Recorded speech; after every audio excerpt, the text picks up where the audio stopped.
this past July alone, we generated north of 200K plus for one company in our portfolio in particular. So I want to use this mechanism or kind of our use case to apply this concept on how we're getting set up for Q4. But while that's already established, right, I want to share with you ways that you can implement our strategy so that you can have a better Q4 than your previous periods Q4. So let's dive into specifics. I'm going to break down ultimately how you can apply some of our concepts for Q4 for your own business. So before we dive into specifics, I want to show you these results, right? This is found on my X account at the Chris HRDZ. As you can see here, I pretty much laid out that we spent north of 28.5K in total ad spend. We had around 195K in total conversion value. And then with this specifically, pretty much for this brand in particular, we spent north of 28.5K. Now, our ad spend plus fees, whatever, and we achieved like our break-even target to 1.92, right? Given COGS, given unit economics, everything. Now, blended what we achieved from running ads across Meta, across Google, we hit a 5.9x return. Now, in this scenario, I don't typically care for ROAS. It's not really a valuable metric, but for example's sake, just seeing the return on that's insane, right? Just to show comparison. Now, average AOV, we increased that from $50 to well over $100 plus. Now, CPAs have gone down because we're in season, creative expansion, creative testing. As you can see, these are all of our metrics. Now, if I were to apply this theory and I were to set us up for Q4, what would that look like in particular? What is the roadmap? What is the pathway? It's a process that can be integrated across the board for your business as we kind of hit the period where your offers matter, right? Your creative tests matter. What you're doing matters. How you apply these concepts matter. Now, the first step with any brand is we want to raise the perceived value of our product in the market. Now, we do this by raising our prices, but we don't just raise our prices without any roadmap or any strategy behind it. So if I know that we're attracting buyers from one SKU or one or two SKUs on the front end from paid ads, right? We're probably at a break even or a net loss, but we make profit by the LTV, by those brand new customers coming back from our business. That's the traditional model. Majority of these eCom brands are set up.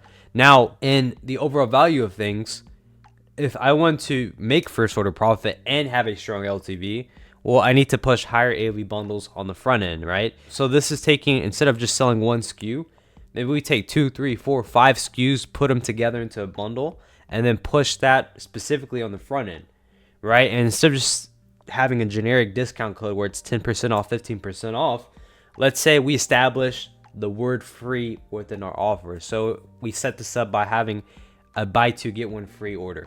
Or buy this SKU, get a free gift with purchase, right? So for every order, you get a free gift with purchase.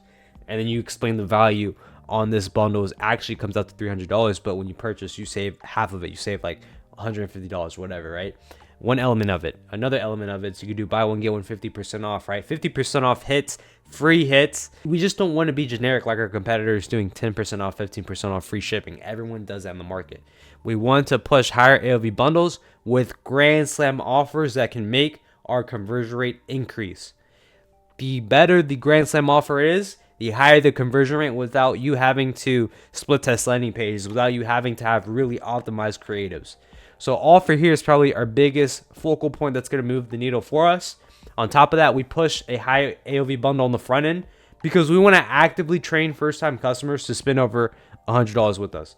We want to reduce the friction within the sales funnel. We want to have profitable front-end unit economics. And ultimately, we want to attract higher value customers who can spend more money with us and raise the cohort of audiences that keep buying back from our business. Now, at a high level, we push offers on the front end, typically on Meta. Meta is our top of funnel growth engine channel.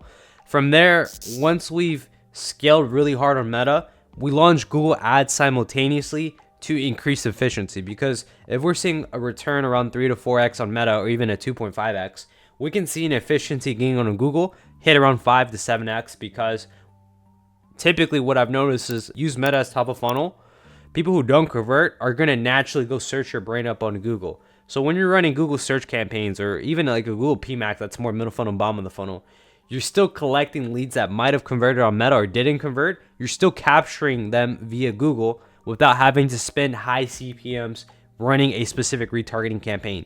You can just launch a Google search campaign. You're going to see high efficiency. You can launch a Google PMAX campaign. You're going to see a high efficiency in middle funnel, bottom of the funnel audiences. Now, the third phase is having the creative infrastructure to produce consistent creative concepts every single week with the flywheel. And then ultimately you have your edge, right? You built a moat around your business where you have your internal team completely in-house. Instead of your competitors paying agencies 10, 15, 20K a month retainers, and then they're outsourcing to these agencies who outsource to somebody else, to contractors in third world countries, you have an efficient team built in-house, fully remote, where their main focus is just your business alone, right? So you have an edge. If you want to get set up for an exit, you can, because your EBITDA is strong. You have first order profit. You have strong LTV, resources, communication, completely in-house. Everybody's under one umbrella, moving the needle for your business towards this goal. So to recap specifically how we're getting set up, how we generate results, and ultimately how we're going to apply this for Q4, well, we have our foundational campaigns that are broad, evergreen, that's attracting top of funnel new buyers. Simultaneously on Meta, we run Advantage Plus, give or take, a variation of ABO campaign setup. With Google, we're on search, we're on PMAX, and then we're split testing, sending traffic to catalog, sending traffic to site, to homepage, vice versa. And then simultaneously for Q4, we're split testing offers we do plan on running for Q4 ahead of time, split testing creatives. So then when Q4 does roll around, we have our scaling campaign that's nothing with post IDs with proven winners with already established engagement. So then really we're just fine tuning the machine and just increasing budgets as we scale. So we do all the hard work now. So then when Q4 does roll around, when CPMs are high, when everything's expensive, we already capture the market by doing the work ahead of time.